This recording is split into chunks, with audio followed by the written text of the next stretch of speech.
Hi, this is In the Wild with Chris. I haven't slept in a hammock for like 30 years and I've never done any actual hammock camping either.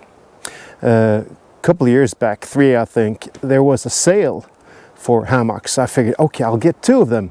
So I got 2 of these Mackenzie hiking hammock. So now it's time to try it out and see if I can sleep in a hammock and make it comfortable.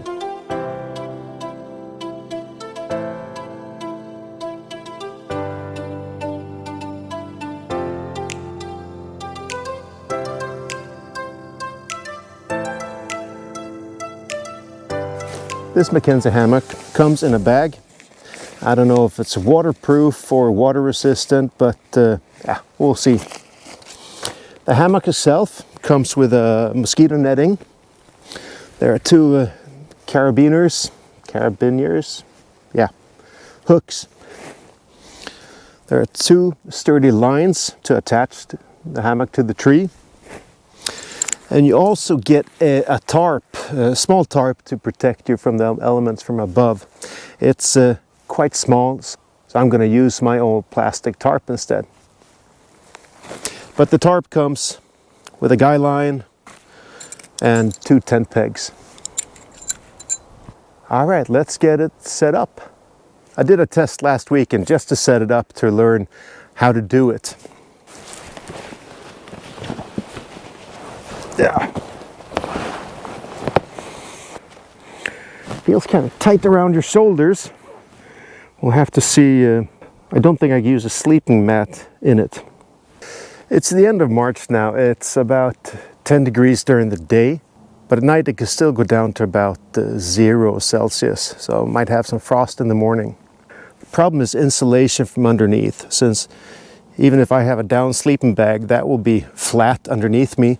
So I need something to insulate me, and the sleeping mat will not fit inside the hammock. So what I read up on is to have some kind of quilt, some kind of insulator on the outside of the hammock. So here I have an old snug pack. It's a lightweight sleeping bag. I've used it mainly to camping in the tropics and really hot summer nights here in Sweden.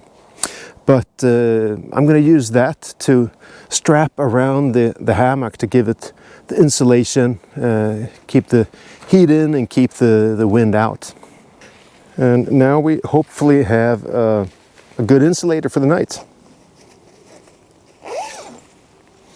And inside I will be sleeping in my marmot down sleeping bag. But this is one way to retain more heat inside. Finish setting it up. I don't know how much wind protection the tarp will give, but at least it'll keep me dry from any dew that gathers when the sun goes down.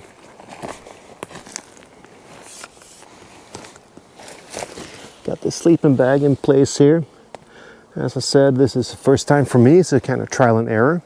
Do I need a pillow inside, or can I sleep like it is? Well, we'll have to see tonight. And now I'm going to organize my camp, and soon it's time for a fika.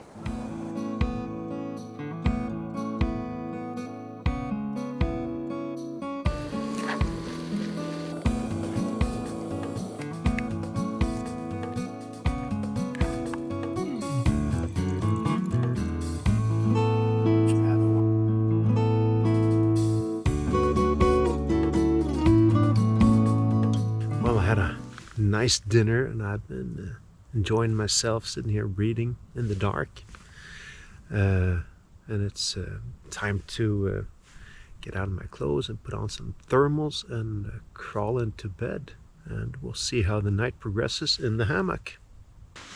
Okay, we'll give this a try, and yeah, try to get a good night's sleep now. And I'll report back in the morning. Well, this morning I was awakened at 6:20 by a fox who wanted to have my last cinnamon bun. I know there are a lot of deer, might be some moose and even wild boar, but they keep their distance. But I had forgotten about foxes. How did the night in the hammock pass? Well, it didn't. It was not uncomfortable, but I couldn't really get used to this kind of very tight feeling, kind of claustrophobic. So after 45 minutes of, well, I can't say toss and turn because you can't move, I decided to unhook it and put everything on the ground where I slept well until the fox woke me up. If it's the hammock that is too narrow for me or I'm too wide for it, I don't know. Might be other hammocks that would work out for me, but at least I've tried it.